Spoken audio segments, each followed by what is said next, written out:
What's going on, guys? Zane here from Everything Vive. Want to welcome you back for another episode of the show. In today's episode, we have our first repeat guest, and that is Thomas from Containment Initiative. And he is the sole developer behind the game. We actually had him back on the show in episode 17. So if you'd like to check out the first interview we did, make sure you go and check that one out, episode 17. He's fascinating. It's amazing how quickly he got the game out. And in this go round, we discuss some of the major updates that he's been working on, which will be coming out very shortly. No specific date yet, but definitely stay tuned. And we are also giving away a couple of free Steam keys. So here's how you get them. All of the episodes that we record are also posted onto YouTube. So what you got to do is find this episode number 38 on YouTube. And this is only if you're not already listening on YouTube. If you're already there, then you're good to go. All you have to do to enter is post in the comments section and let us know what you thought was the most interesting thing that we discussed in the interview or just in VR in general. We'd love to start a conversation and continue the conversation there. So with that being said, we will dive right in.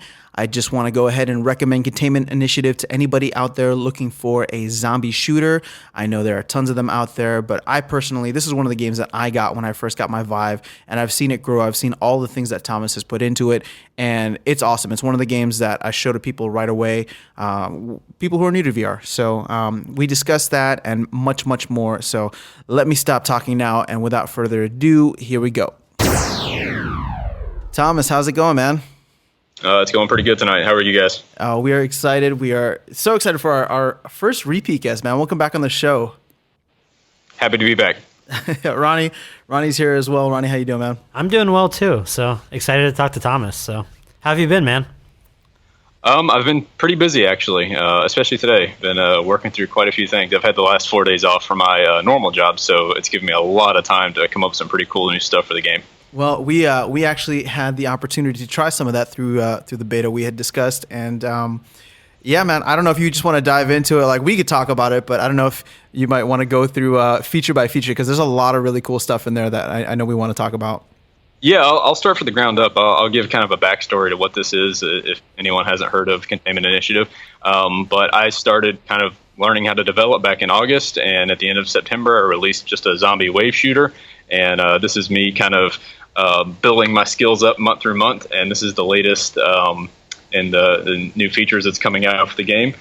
So essentially, the game has always have very realistic gunplay, very realistic reloading. It all works true to life, and you stand there and you shoot zombies and you get money and you buy cool new weapons. That was all there was to it. Well, now, over the past week, I've actually kind of had a paradigm shift where I've introduced a first locomotion-based level. And with this level, that's allowed me to do a lot of really cool things that I can kind of borrow from some of the more, AAA PC-related games, kind of your RPG elements and different forms of upgrading your character and making yourself more powerful. So essentially what we've got is it's a new map. It comes with a new mode. It's called Scavenge City. And what the player is going to be doing is they're going to be walking around trying to find supply crates. So this has kind of changed on a daily basis, but right now it's looking like the final crate number type will be 3. So that's going to be 3 different types of crates. Each one has its own purpose. Your yellow crates will be for getting cash to upgrade your weapons, much in the same way you would just by shooting zombies. Actually, I just introduced a blue crate last night. That one's actually going to allow the player to upgrade their health. So you're going to be able to, your health starts at 100 normally, but now it's actually going to go up to 120 if you collect enough of these crates. That's really cool. So that's what. Just introducing some, just some light RPG elements to try to keep the player engaged and I guess kind of have, multiple progression paths for the player. I see that as being very engaging for me personally. And then the third crate type is going to be the weapon upgrade crate. That's going to be a red crate. And essentially all the attachments, and then we've got a new toy as well, night vision goggles. So those are all going to be locked behind that system. Oh, man, yeah, that sounds really cool, actually. Now I understand why you say you've been busy. That's quite a bit, man. Yeah. So, and there's I think the market is a little bit saturated for zombie shooters right now, obviously. So that's kind of what I'm trying to do to differentiate Containment Initiative a little bit from the crowd. Mm-hmm. But yeah, so you've got some light RPG elements in it now. The night vision goggles are really cool. And then another big feature of the new map is it actually has a sound-based spawning system. So essentially your difficulty will scale the louder that you are. So essentially everything's going to go real slow. You can run around, you can grab a few crates. You might see a few zombies here and there, not too many. But then the second you start firing, the more you fire, that sound will ramp up the difficulty. So you'll draw more and more infected into the area. And then that's where the second new toy comes into play, the suppressor. I was going to ask about that, but go ahead. Sorry. It's honestly my favorite, just using the 1911 with the suppressor, because so many of the developers in Unity, you can go out and buy certain assets. Well, I ran out of sound assets, so I started mixing some of my own sounds, and this was the first one that I did, and I'm actually really happy with the way it came out.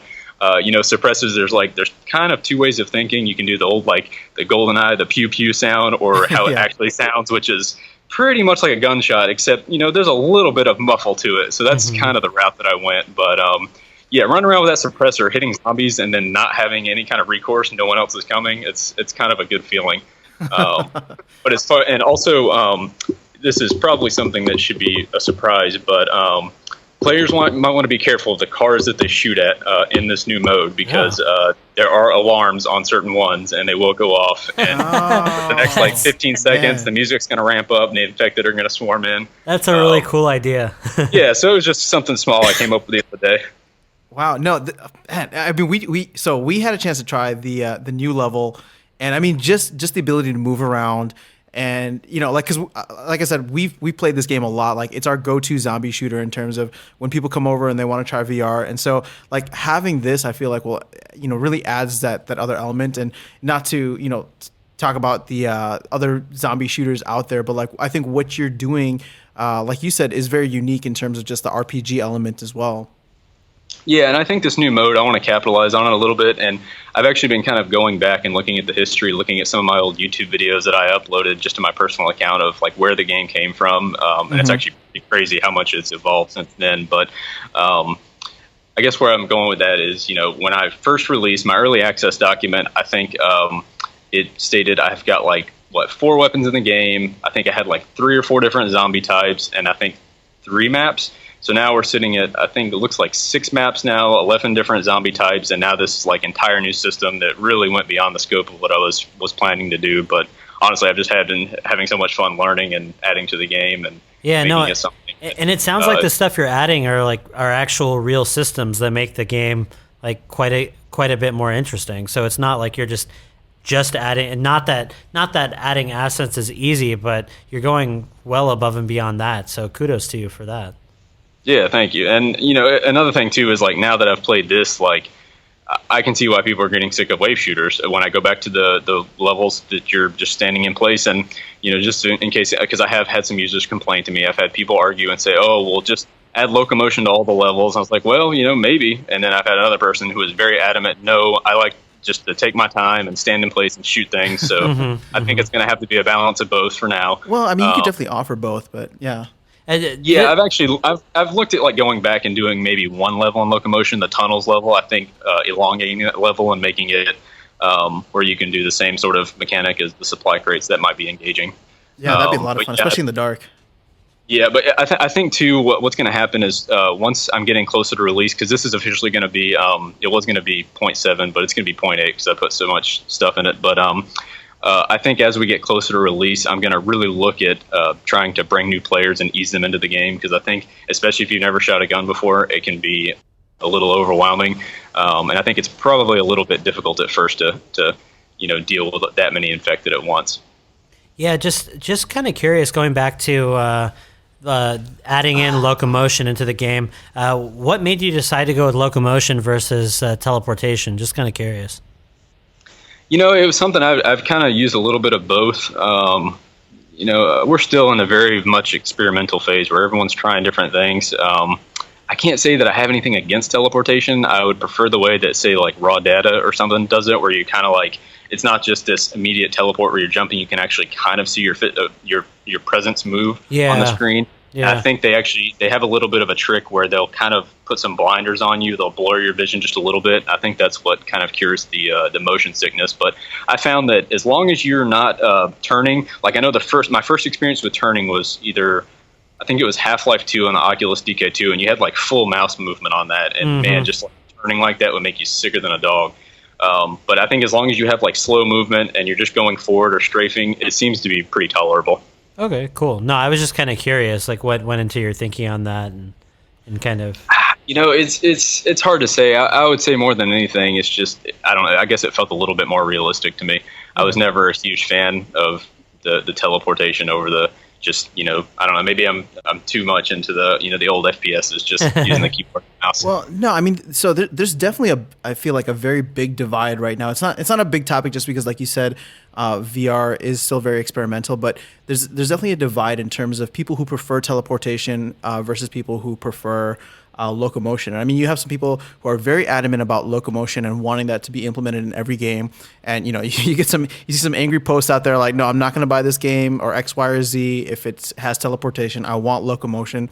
And then you have people on the other side who, it's a very visceral response for them because they get sick with locomotion. And it's really interesting to see people kind of navigate, from your perspective as a developer, like how do you navigate that, walk that fine line between what works and what doesn't. But I mean, would you ever consider adding teleportation in to offer it for? Yeah. I've had one request for it so far. It is something I'm probably going to look at. It's just that there's going to be a little bit more consideration with that because you've got to work out having some sort of timer or some sort of stamina because otherwise the player could just zip all over the place. Yeah, at least with motion, you just got one movement speed. And that is actually something I'm looking at potentially making upgradable behind the medical crates as well, is increasing the player's movement speed by another like 10 or 20% to make that level go even faster.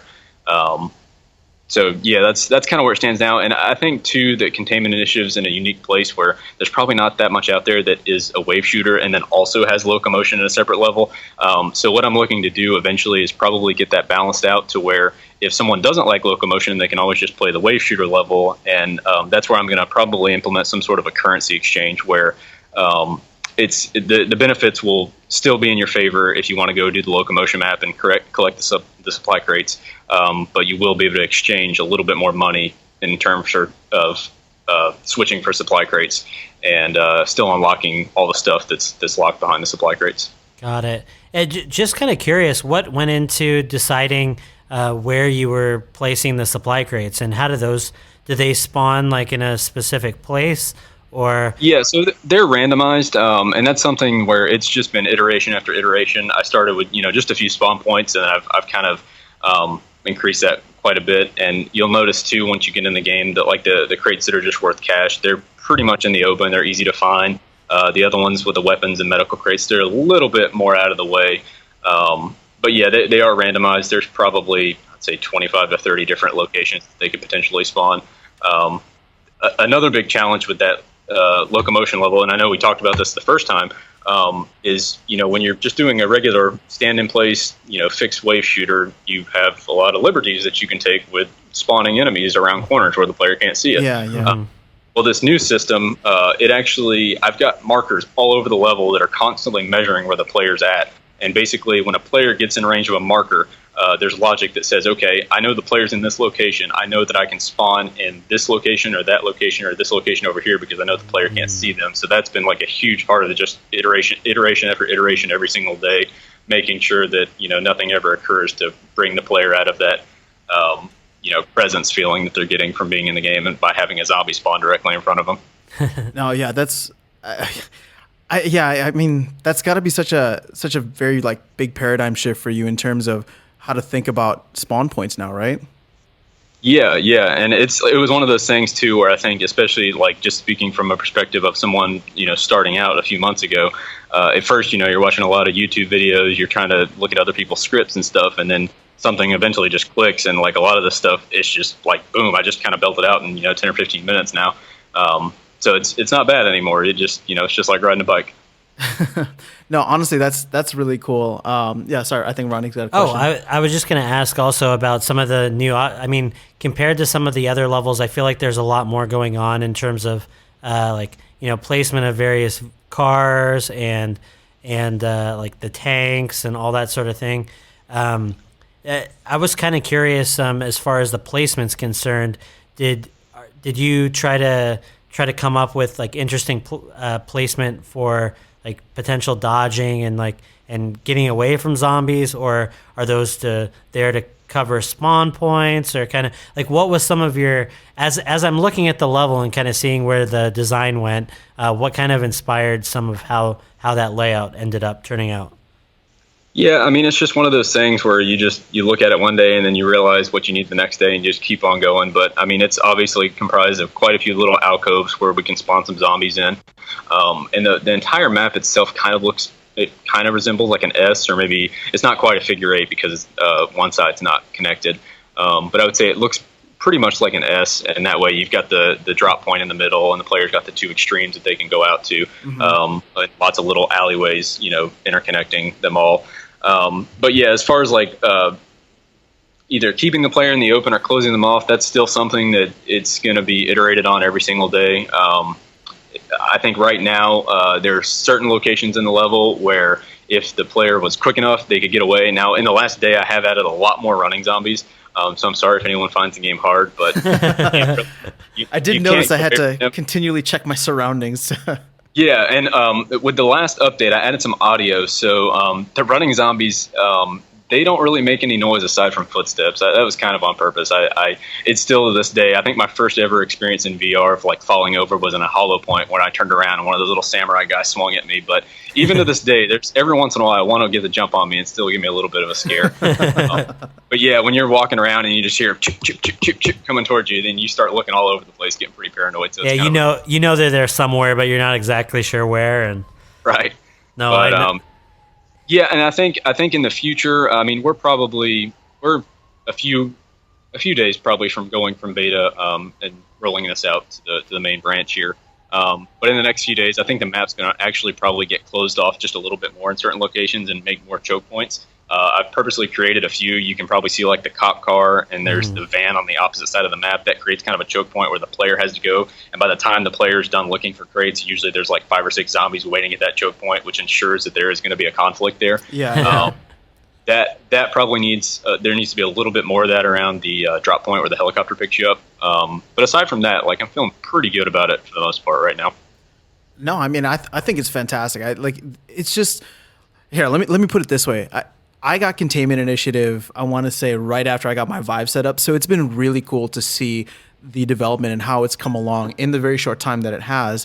And, honestly, we talk about you you and Containment Initiative come up a lot in our conversations because, I mean, going back to our first podcast episode with you, I mean, you came out with this game, I want to say, in about a month, correct?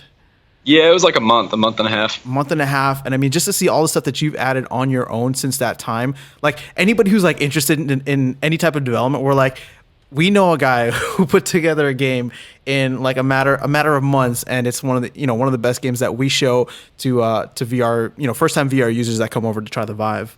Yeah, no, and I appreciate that. That's high praise indeed. And I think too for developers starting out, I think we're actually getting away from the point where you can make I don't want to say a mediocre game, but it doesn't necessarily have to be great because the technology is so new that it still has that novelty.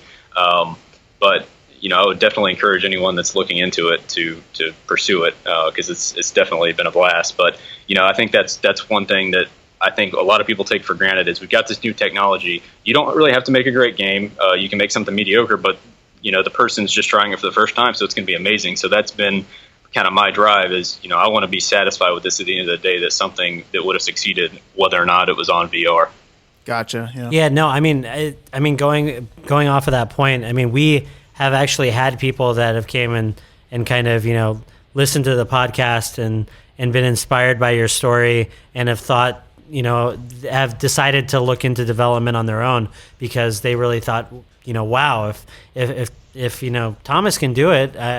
I don't have any excuses. It's really just about hard work and dedication, and you've showed that with all of your efforts towards Containment Initiative, and so yeah, thank you for all your hard work. We really appreciate it. Yeah. I mean, I'm just glad. It makes me happy to see people enjoying the game. No, yeah, I mean, and Ronnie's not exaggerating there. I want to say we've had at least 2 conversations or 2 people reach out to us. We're just wow, that interview was actually really cool. I did not realize someone could just kind of get into it now. I'm definitely going to look into programming and coding and just, development for VR. And so to me, like I said, that's actually a moment that Ronnie and I look back and we're like, wow, like this podcast, like I actually, there's like some satisfaction that we get out of just, being able to talk about VR, but like to be able to, hopefully influence people to jump into the genre, to jump into the industry, at whatever level they're at. I thought that was a really cool moment. So just wanted to share that with you actually. Yeah, and I mean, I think I've noticed too. I've seen you guys posts come up more and more on Reddit, so it seems like you're getting a better and better following every time. Well, yeah, hopefully. I mean, we love talking about this stuff, and it seems like there's a lot of other people out there who do as well. So we just like starting the conversation. I gotta say, I came on the first time, and I thought I was like, oh, you know what? I've got this big update. I'll send those guys an email, but they're the big shots now, so they may not like it back. Just I wouldn't say that, man, but I mean we're having a lot of fun with it, and we definitely want to have you on whenever there are any big updates that do come up. Which actually leads me to my next question. I think we asked this last time as well, but now that we're a couple months in, you've added, a considerable amount more to the game. What's the long-term outlook like? What's the next big thing you'd like to add from here? If you can share that with us, or I don't know if it's confidential or, you want to keep it under wraps, but, whatever it is, maybe just a kind of like a big picture look at, what's to come for Containment Initiative. Well, I'll tell you what it is, but it may end up just something striking me that day, and I just end up implementing it that day. But right now, the plan going forward for release is most likely going to be probably January or February, barring any unforeseen circumstances. But I think now the game is getting to a place that I'm pretty happy with. It's got enough systems to keep someone engaged, apart from just the good shooting mechanics. But I think now I'm going to focus on in-game progression. Truthfully, I'm probably going to take that level and either make a nighttime version of it or just make a different level with a nighttime version. And basically, the player is going to be required to have all the goodies, all the toys unlocked to go into that level. And whatever's in that level, I'm not quite sure yet. I've got a few ideas that I've been thinking of, but it's going to be hard as hell. And that's kind of what the night vision goggles were for, because as you're aware, or may not be aware, right now I'm only allowing either the laser or the flashlight. So that's kind of the night vision, allows you to see and have the laser at the same time. And then once you get your health fully upgraded, you've got your night vision goggles. I may include the suppressor mechanic on that. I'm not quite sure yet. But yeah, I'm just going to make something like pretty insane as the final level, and that's going to be the progression that everyone can strive to get to. Probably some kind of boss fight's what it's going to end up being. Nice. But then I think apart from that, probably just prettying up the game, making it look a little bit nicer, doing a better job on the tutorial. That's actually something that I completely forgot to mention, but it took me like an entire day of figuring things out. But I had to throw out my old magazine spawner code and pretty much just start that whole thing from scratch. But yeah, this one actually works really, really well, and it makes a lot more sense because I actually had someone, they're like, hey, I've played this game for like 30 minutes, and this may sound crazy, but I don't really know how to reload. I was like, oh, well, yeah, it's that thing down at your waist. But yeah, now there's actually a magazine there, so it makes I was way, just way about more to mention sense. that. Yeah, I mean, I think the visual really helps because I all I can explain to people is like there should be like a little gray ball somewhere near your waist area. Just reach into that. But I think actually one of the things that ends up happening is people. People who are like panicking, especially they tend to drop a lot of the magazines and they see them on the floor, or they'll see the empty clip that they dropped on the floor and then try to pick that up. And it's like you're trying to explain to them in a high stress moment, and they got zombies all around them. And so I think having that there will definitely add a lot more. I don't want to say calmness, but I mean it'll add a little bit more order to the reloading process, which will definitely help.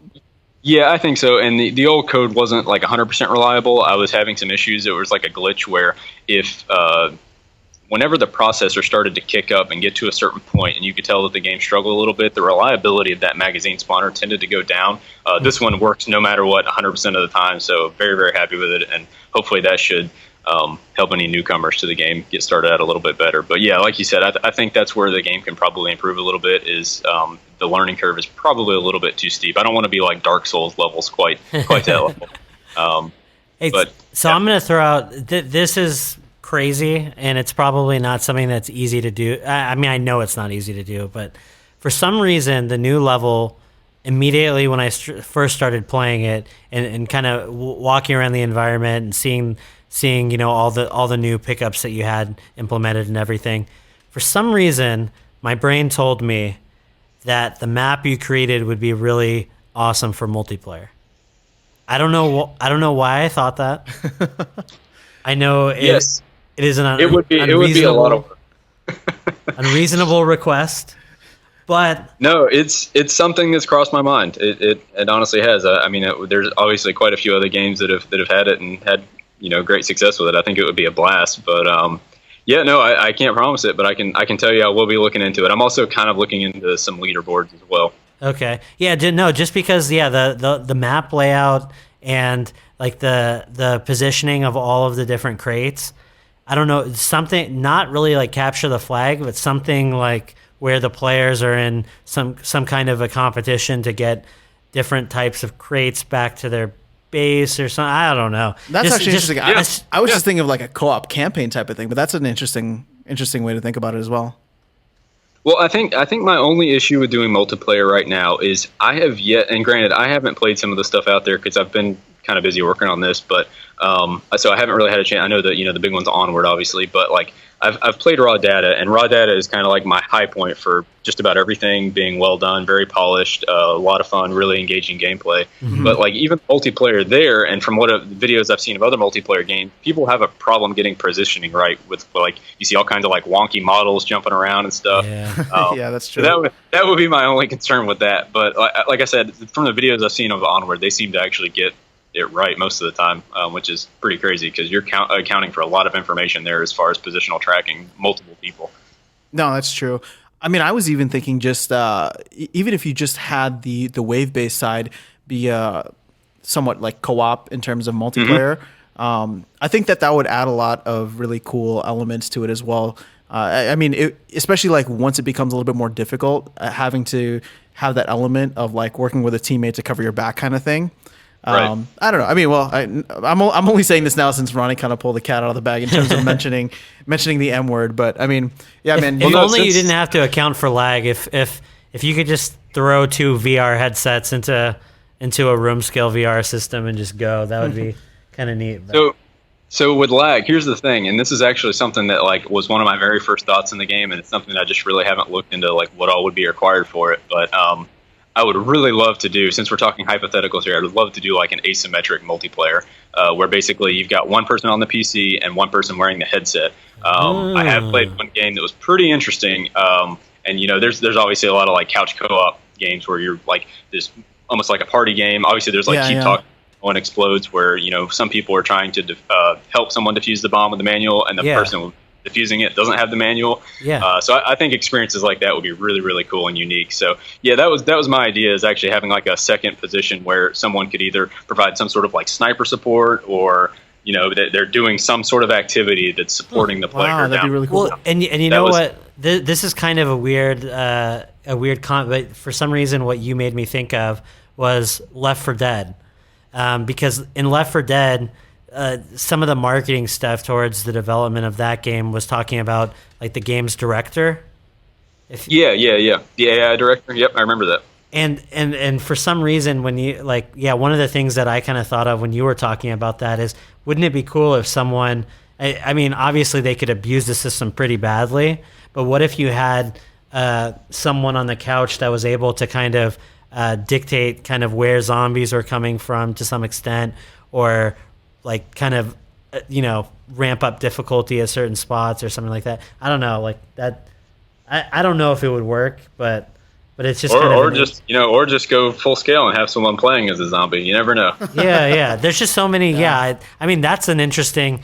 Yeah, and like you said, that kind of gets rid of the lag issue, but at the same time would add a multiplayer element. Yeah, those are all. Yeah. I mean, it sounds like you've been thinking about this stuff a lot, obviously. So you have so many good ideas. So it's exciting to see what you're able to implement. Yeah, it's one of those things where it's like, oh, I really want to implement this feature, and I'll put it off and procrastinate, and then then I have these little binge fests for the last 7 days. This is pretty much all I've done for 10 hours on the days I'm off, and 4 hours on the days I have to work. So is it fair to say that the stuff you like the most is kind of, it seems like you're into a lot of the gear and everything. Like I know you like the guns in general.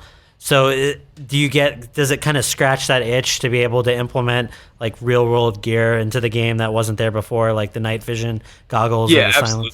Silence? And there's something like, and I guess this speaks back to your question about like the teleportation versus locomotion, but developing for VR, like it desensitizes you to it very quickly. But like there's still moments where like earlier I actually had the It's happened a couple times, but the one that happened earlier today where I had the AR-15 with the suppressor attached, the laser on it, and I was just kind of like walking around, just peeking around corners, seeing zombies, and just lighting them up with that suppressor on, and the sound sounds perfect. And there's just times where it feels good, it feels right. So that gives me a lot of excitement for what's going to come next. That's awesome.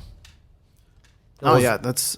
I mean, I'm sorry, I'm still stuck on the multiplayer thing. Like, I think just in terms of talking about like the asymmetric multiplayers, I feel like that's such a hot thing right now, just because the Vive community or just VR community in general is very small. So it's like unless you know people very well, it's kind of difficult to be like, hey, I'll see you online at 8 p.m. or something, and we'll play a game. But it's much easier to have a social gathering with people over and have them kind of be involved from a computer and headset standpoint. So I don't know. I mean, if you have to pick one over the other, I don't think asymmetric multiplayer direction would be a bad way to go. Yeah, and I feel like there's just not that much out there that really does it well. I mean, there's so few games. I mean, I've always been a big proponent of sitting down and playing a few rounds of Super Smash Brothers and Mario Kart. And, yeah. I like that social aspect of it, and especially with having people trying to communicate, doing two completely different things. I feel like that brings a lot of excitement and tension into the process. So yeah, I mean, it's hypothetical, but you never know. Very cool. Well, I mean, best of luck, man. You've come out with a lot of awesome stuff, so we're definitely really excited to see where the rest of it goes. And with the update coming later this week, I believe, is that correct? Yes, that's what it's looking like right now. Like I said, barring anything crazy from happening, still got to do quite a bit of testing because, like I said, every day I sit down and I say, okay, well, I'm going to start testing now. And I was like, well, you know what, this would be kind of cool to add. So then you add one thing, you break 10 things, and so on and so forth. But it's pretty much locked now, and I think we're gonna have a trailer out probably in the next few days here with all the cool new toys. Awesome, man. Well, I mean, we won't give a specific launch date, but guys, definitely make sure you stay or keep in touch and follow what's happening with the game, and we'll link to all the stuff, especially the game on Steam, in the show notes. But is there anything else you wanted to share with the audience, Thomas? No, I don't believe so. Keep a lookout for any changes coming down the pipe, and thank you guys for having me on again.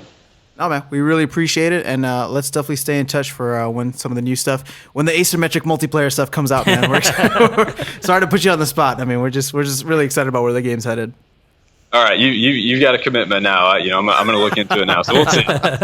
Awesome. I don't want to say that and have people buy the game thinking there's going to be multiplayer. No. Okay, yeah, that's a fair point. We'll see in the future. That's a fair point, guys. Well, I mean, for what it is right now, you guys, everybody listening, you should definitely get the game. Like I said, there's so much replay value in it, and Thomas has just been awesome in terms of adding more and more content and listening to what the community wants in there. So, best of luck with where it goes now. Yep, thank you very much.